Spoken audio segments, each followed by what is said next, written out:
ദുരിതാശ്വാസ ക്യാമ്പുകളിൽ അടിസ്ഥാന സൗകര്യങ്ങൾ പോലും ഒരുക്കാൻ അധികൃതർ തയ്യാറാകുന്നില്ല എന്നാണ് അന്തേവാസികളുടെ പരാതി. തീർച്ചയായും അവിടെ നിന്നും ഞങ്ങളുടെ പ്രതിനിധി കമലേഷ് തെക്കേക്കാട് ചേരുന്നു. കമലേഷ് തെക്കേക്കാട്, വലിയ വെള്ളക്കെട്ട് ഇറങ്ങിയിട്ടില്ല ഇപ്പോഴും. ദുരിതാശ്വാസ ക്യാമ്പുകളുടെ അവസ്ഥ എന്താണ്? അവരൊക്കെ പറയുന്നത് എന്താണ്? എത്രത്തോളം വീട്ടുകാരെ മാറ്റി പാർപ്പിച്ചു ഇപ്പോൾ തന്നെ?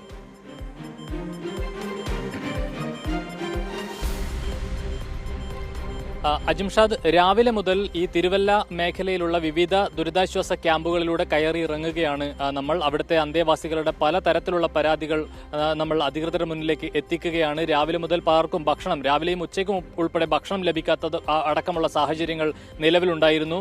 നിലവിൽ ഇപ്പോൾ ഇവിടുത്തെ ഒരു സാഹചര്യം എന്ന് പറയുന്നത്, ഞാൻ നിൽക്കുന്നത് തിരുവല്ലയിലെ കാവുംഭാഗം മതിൽ ഭാഗം എന്ന് പറയുന്ന ഒരു സ്ഥലത്താണ്. ഇതിനപ്പുറത്തേക്ക് കുറ്റൂർ ഗ്രാമപഞ്ചായത്താണ് വരുന്നത്. ഈ സ്വാഭാവികമായിട്ടും ഇവിടെ ഇപ്പോൾ ഞാൻ ഒരു റോഡാണ്. നമുക്ക് ഈ ദൃശ്യങ്ങളിൽ നിന്ന് റോഡാണ് എന്ന് മനസ്സിലാക്കാൻ സാധ്യതയില്ല. ഇരുവശങ്ങളിലും വീടുകളുണ്ട്. ഈ വീടുകളിൽ ഉൾപ്പെടെ വെള്ളം കയറുന്ന ഒരു സാഹചര്യമാണ് നിലവിലുള്ളത്. പലർക്കും ഈ വീടുകളിൽ നിന്ന് പുറത്തിറങ്ങാനാകാത്ത സാഹചര്യം, ആ നിലയിലേക്ക് വിവിധ വീടുകൾ ഒറ്റപ്പെട്ടു നിൽക്കുന്ന ഒരു സാഹചര്യം ഇവിടെയുണ്ട്. ഈ കുറ്റൂരിൽ നിന്നുൾപ്പെടെയുള്ള ആളുകളെ അല്പസമയം മുൻപ് ഈ ലോറിയിൽ ഉൾപ്പെടെയാണ് പോലീസ് ഉൾപ്പെടെയുള്ള ആളുകൾ എത്തി ഇവിടെ നിന്നും മാറ്റുന്ന ഒരു സാഹചര്യമുള്ളത്. പല ആളുകളും അവിടെ കുടുങ്ങിക്കിടക്കുന്ന ഒരു സാഹചര്യമാണ് ഇപ്പോഴും ഉള്ളത് എന്നുള്ളതാണ് നമുക്ക് മനസ്സിലാക്കാൻ കഴിയുന്നത്. അതുപോലെ തന്നെ നിലവിൽ രാവിലെ നമ്മൾ ഈ ഭാഗത്തേക്ക് വന്നിരുന്നു. അപ്പോൾ ഈ കയറിയ അത്രയും ഉയരത്തിൽ വെള്ളം ഉണ്ടായിരുന്നില്ല എന്നുള്ളതാണ് സാഹചര്യം. ഇന്ന് പക്ഷേ പകൽ അല്പം മഴ മാറി നിൽക്കുന്ന സാഹചര്യം ഉണ്ടായിരുന്നു. വലിയ തോതിൽ മഴ പെയ്തിട്ടേ ഇല്ല. പക്ഷെ എന്നിട്ട് പോലും വെള്ളം കുറയുന്നില്ല, വെള്ളത്തിന്റെ തോത് കുറയുന്നില്ല, അത് ഉയരുകയാണ്. അതിന് കാരണം എന്താണ്? ഈ വെള്ളത്തിന്റെ തോത് കുറയാത്തതാണ്. കാരണം മഴ ഒഴിഞ്ഞു നിൽക്കുകയാണ്, പ്രകൃതി കനിഞ്ഞു ആ അർത്ഥത്തിൽ. പക്ഷെ എന്നിട്ടും വെള്ളം ഇറങ്ങുന്നില്ല. അങ്ങനെയാണെങ്കിൽ എവിടെയോ വലിയ ഗുരുതര വീഴ്ചയുണ്ട്. നേരത്തെ സുജു ടി ബാബു നൽകിയത് വിവരം അതാണ് സൂചിപ്പിക്കുന്നത്. കമലേഷ് തെക്കേക്കാട് പെട്ടെന്ന്.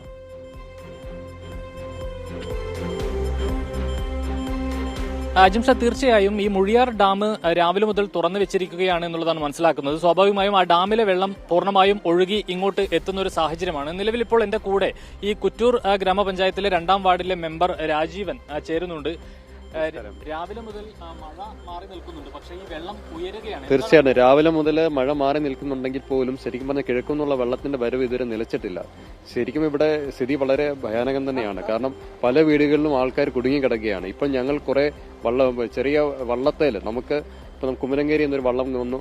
നമുക്ക് ആ വള്ളത്തേൽ നമ്മൾ കുറെ ആൾക്കാരെ നമ്മുടെ ഇവിടുത്തെ ഒരു ബോധനയിലെ അച്ഛന്റെ നിർദ്ദേശപ്രകാരം നമുക്കൊരു പെട്ടെന്നൊരു വള്ളം കെട്ടി ആ റെസ്ക്യൂ ചെയ്ത് അക്കരയ്ക്ക് കൊടുക്കാൻ സാധിച്ചു. പക്ഷെ എന്നിരുന്നാലും പല വീടുകളും, കാരണം ക്യാമ്പിലേക്ക് വളരെ കുറച്ച് ആൾക്കാർ മാത്രമേ മാറിയിട്ടുള്ളൂ. ബാക്കി നിരവധി ആൾക്കാർ വീടുകളിൽ തന്നെ കുടുങ്ങി കിടക്കുകയാണ്. ഇപ്പം സന്ധ്യ കഴിഞ്ഞാൽ മിക്കവാറും വീണ്ടും അടിയന്തര സാഹചര്യങ്ങൾ നേരിടേണ്ടി വരും. കാരണം വെള്ളം ക്രമാതീതമായിട്ട് ചെറിയ രീതിയിലാണെങ്കിലും ഉയരുന്നുണ്ട്. വെള്ളത്തിന്റെ വരവ് നിലച്ചിട്ടില്ല. എന്താണെന്നുള്ള ഒരു വളരെ ആശങ്കയിലാണ് ജനങ്ങൾ. അജിംഷാദ്, അത് തന്നെയാണ് നിലവിലെ സാഹചര്യം. വെള്ളം ചെറിയ തോതിലാണെങ്കിൽ പോലും ഉയരുന്ന ഒരു സാഹചര്യമാണ്. മഴയാണെങ്കിൽ മാറി നിൽക്കുന്നുമുണ്ട്. പക്ഷേ ഇതൊരു പ്രത്യേക ഒരു സാഹചര്യമാണ് എന്നുള്ളതാണ്. ഭയത്തോടെയാണ് ആ സാഹചര്യത്തെ അവർ നോക്കിക്കാണുകയും ചെയ്യുന്നത്. ഏതായാലും ഞാൻ ഈ നിൽക്കുന്നതിന്റെ അടുത്ത് തന്നെയുള്ളത് ദേവസ്വം ബോർഡ് സ്കൂളാണ്. അവിടെ ഏതാണ്ട് നിലവിൽ ഇപ്പോൾ തന്നെ 500ഓളം ആളുകളെ വിവിധ വീടുകളിൽ നിന്ന് അവിടെ എത്തിക്കുന്ന സാഹചര്യമുണ്ട്. ഇനിയും രാത്രിയോടെ കൂടുതൽ ആളുകളെ ദേവസ്വം ബോർഡ് സ്കൂളിലേക്ക് എത്തിക്കും എന്നുള്ളതാണ് അധികൃതർ പറയുന്നത്.